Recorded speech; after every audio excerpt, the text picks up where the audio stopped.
किराएदार बेटा। उठ जा नालायक, सुबह के 8 बजने को है। तुझे एग्जाम नहीं देना क्या? थोड़ी देर और सोने दीजिए ना पापा। तू उठता या फिर मैं तेरे ऊपर पानी फेंकूं? रोज गधों की तरह सोता रहता है, पेपर की कोई टेंशन ही नहीं है। और एक हमारा समय था जब हम पेपर में फेल होने के डर से रात भर पढ़ा करते थे, सो ही नहीं पाते थे। तो क्या अब आप उसका बदला मुझसे लेंगे? मैं 15 मिनट बाद उठ जाऊंगा, आप प्लीज जाइए, मुझे डिस्टर्ब मत कीजिए। इतना कहकर रौनक रजाई ढककर फिर से सो जाता है। तू वैसे नहीं मानेगा, रुक मैं अभी पानी लेकर आता हूं। बस फिर क्या था, इतना कहकर वो भागते हुए बाथरूम में जाते हैं और पानी की एक बड़ी सी बाल्टी लाकर रौनक के ऊपर फेंक देते हैं। पानी पड़ते ही रौनक झट से उठ जाता है। ये आपने क्या किया पापा? अब तो उठेगा नहीं तो यही करना पड़ेगा ना। वैसे थैंक्स डैड, आपके कारण ना अब मुझे नहाने की भी जरूरत नहीं पड़ेगी। चलिए अब आप माँ से बोलकर मेरे कपड़े निकलवा दीजिए, तब तक मैं ब्रश कर लेता हूँ। वैसे कल ना आप एक काम और करना, नहलाने के साथ साथ मुझे ब्रश भी करवा देना। ये ब्रश करने में ना मुझे बहुत आलस आता है। रौनक की बातों से अरविंद का मुंह खुला का खुला रह जाता है।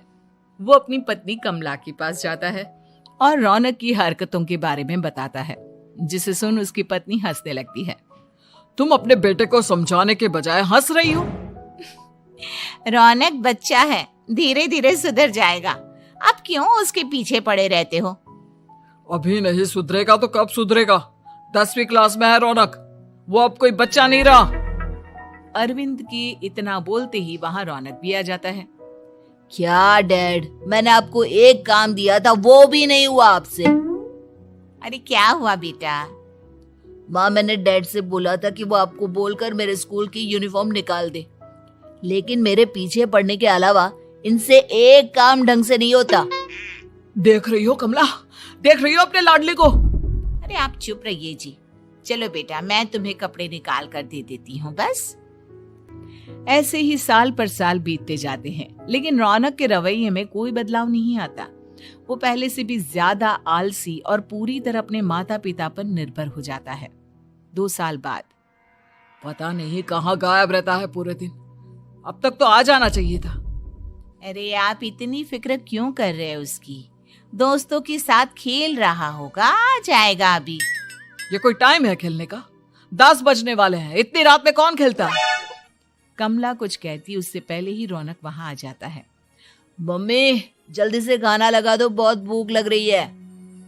तुम्हें तब तक खाना नहीं मिलेगा जब तक तुम बता नहीं देते कि इतनी रात गए कहां से आ रहे हो।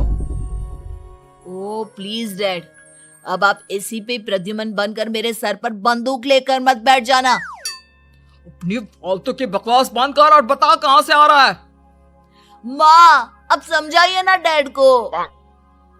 बता देना बेटा, इनको भी तसल्ली हो जाएगी। आप बोल रही हैं तो बता देता हूँ, मैं दोस्तों के साथ मूवी देखने गया था, इसलिए देर हो गई। तो इन सब चीजों में मेरे पैसे उड़ाता है। कभी 1 रुपया कमाने के बारे में सोचा है तूने? जब देखो हवा की तरह पैसे उड़ाता रहता है। माँ अब आप इन्हें चुप करा दीजिए, वरना ना मुझे गुस्सा आ जाएगा। अच्छा क्या कर लेगा? बता ना क्या कर लेगा तू? वैसे बात तो ठीक ही है, मैं कर ही क्या सकता हूँ। पैसे तो फिर भी मैं आपसे ही मांगूंगा ना। चलिए अब ये सब बात छोड़िए और मम्मी मेरे लिए खाना लगा दीजिए। अभी लगा देती हूँ बेटा। मैं बता रहा हूँ कमला, एक दिन ये ऐसे ही बिगड़ जाएगा। ओफो, आप क्यों इतना पीछे पड़े रहते हो मेरे बच्चे के? बाद की बाद में देखेंगे, अभी आप शांति से उसे खाना खाने देंगे। अगले दिन डैडी मुझे 10,000 रुपए चाहिए। हाँ? अब इतने पैसे क्यों चाहिए तुझे? डैड आप बिना सवाल किए कभी पैसे नहीं दे सकते क्या? जब तक तू बताएगा नहीं तुझे पैसे भी नहीं मिलेंगे। अरे अब आप अपने बेटे को पैसे भी नहीं दे सकते? नालायक, तेरी उम्र के लोग नौकरी करते हैं और एक तू है जो नौकरी करने का नाम ही नहीं लेता कभी। आप लोगों के होते हुए भला मैं नौकरी क्यों करूं? अरे हम कब तक पैसे देंगे तुझे? तुझे भी तो अपने पैरों पर खड़ा होना होगा ना। कौन सा उधार के पैरों पर खड़ा हूं? अपने ही तो पैरों पर खड़ा हूं मैं। इसी तरह रौनक दिन प्रतिदिन लापरवाह होता जाता है।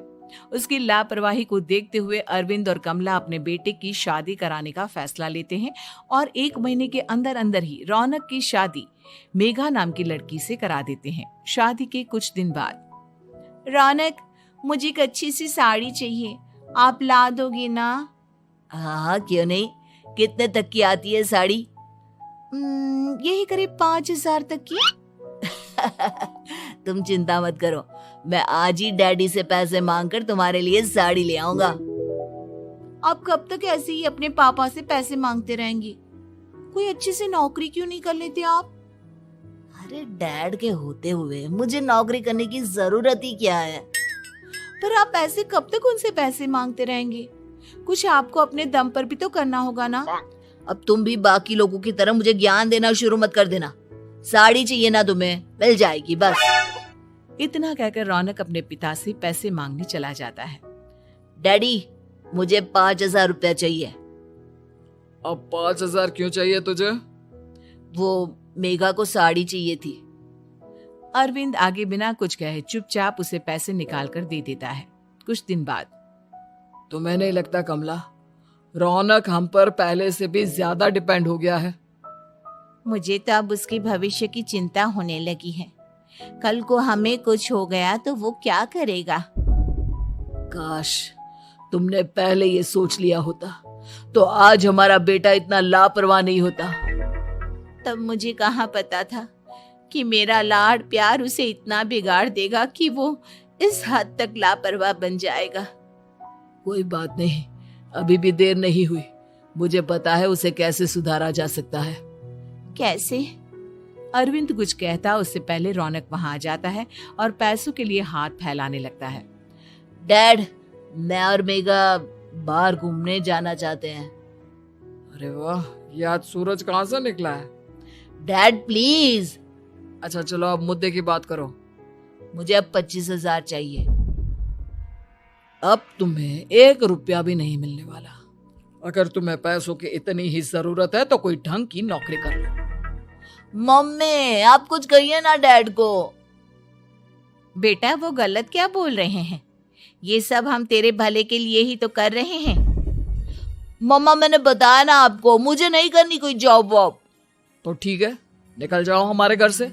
तुम्हारे जैसे लोगों के लिए मैंने ये घर खड़ा नहीं किया है। जितना ये घर आपका है ना, उतना ही मेरा भी है। मैं कहीं नहीं जाने वाला। जाना तो पड़ेगा ही तुझे, क्योंकि अब मैं तेरा कोई भी खर्चा नहीं उठाने वाला। ठीक है, मत उठाइए मेरा खर्चा, मैं अपने दम पर भी जी सकता हूँ। तो बेशर्मों की तरह अब तक यहाँ क्यों खड़ा है? अपना सामान ले और निकल जाए यहाँ से। रौनक पैर पटकते हुए वहां से चला जाता है। घर से निकालना जरूरी है क्या उसे? बिना पैसों के कौन रखेगा उसे किराए पर? अगर उसका भविष्य सुधारना है तो हमें अपने दिल पर पत्थर रखकर ये कदम उठाना ही होगा। दोनों बात कर रहे होते हैं कि रौनक अपनी पत्नी के साथ एक बड़ा सा बैग लेकर घर से निकल जाता है, लेकिन घर से बाहर उसे कोई भी मुफ्त में अपने घर किराए पर नहीं रखता। अंत में थक हार कर वो फिर से अपने घर चला जाता है। क्या हुआ? थोड़ी देर पहले तो दहाड़ते हुए घर से निकला था, अब क्या हुआ? नहीं रखा ना किसी ने तुझे किराए पर? डैड प्लीज, मैं कुछ दिनों में कोई अच्छी सी नौकरी शुरू कर दूंगा। आप तब तक तो हमें रख लीजिए प्लीज। सुबह से रात हो चुकी है लेकिन कोई हमें रखने को राजी नहीं है। अब आप ही बताइए, इतनी रात को मैं मेघा को लेकर कहाँ जाऊंगा? ठीक है, बहू की वजह से मैं तुझे घर पर रख रहा हूँ, लेकिन तू इस घर में एक बेटे की नहीं बल्कि एक किराएदार की हैसियत से रहेगा। 3 महीने हैं तेरे पास। इन 3 महीनों के अंदर अंदर मुझे तेरी पहली तनख्वाह हाथ में चाहिए, समझ गया? पक्का डैड, इन 3 महीनों के अंदर अंदर तो कोई बढ़िया सी नौकरी ढूंढ ही लूंगा मैं। ऐसे ही धीरे धीरे समय बीतने लगता है और अरविंद के दिए 3 महीनों में से 2 महीने बीत चुके होते हैं। पापा जी ने हमें 3 महीने दिए थे, जिसमें से 2 महीने तो बीत चुके हैं। अब ये आखिरी महीना बचा है। अरे तुम चिंता मत करो, आज मेरा ना 2 जगह इंटरव्यू है, दोनों में से कहीं ना कहीं तो जॉब लगी जाएगी। अच्छा, all the best. Raunak interview के लिए निकल जाता है, जिसके बाद शाम में रौनक घर आता है। कैसा गया इंटरव्यू? आपकी नौकरी लगी या नहीं? अरे पहले सांस तो ले लेने दो अच्छे से। बताइए ना, मुझसे तो जरा भी इंतजार नहीं हो रहा है। वो दरअसल बात यह है कि मेरी नौकरी तो लग चुकी है, लेकिन पैसे बहुत कम है। कितने पैसे हैं? 15,000। इतने में अरविंद और कमला मिठाई का डिब्बा लेकर आ जाते हैं। बधाई हो बेटा। हम जानते थे तेरी जॉब जरूर लगेगी। लेकिन मेरी सैलरी बहुत कम है मम्मा। कम है तो क्या हुआ, धीरे धीरे बढ़ जाएगी। हाँ बेटा, हम तो बस चाहते थे कि तू अपने पैरों पर खड़ा हो जाए। मतलब अब आप मुझे घर से नहीं निकालेंगे? नहीं, ये सब हमने तुझे जिम्मेदार इंसान बनाने के लिए किया था। Thank you mummy papa. अगर आप दोनों ऐसा नहीं करते तो मुझे कभी अपनी जिम्मेदारियों का एहसास तक नहीं होता। आज आपने मुझे सिखा दिया कि इंसान का अपने पैरों पर खड़ा होना भी जरूरी होता है। इतना कहकर रौनक झट से अपने माता पिता के गले लग जाता है और अपनी कमाई की पहली तनख्वाह वो अपने माता पिता के हाथ में सौंपता है। इस तरह रौनक एक गैर जिम्मेदार व्यक्ति से एक जिम्मेदार व्यक्ति बन जाता है।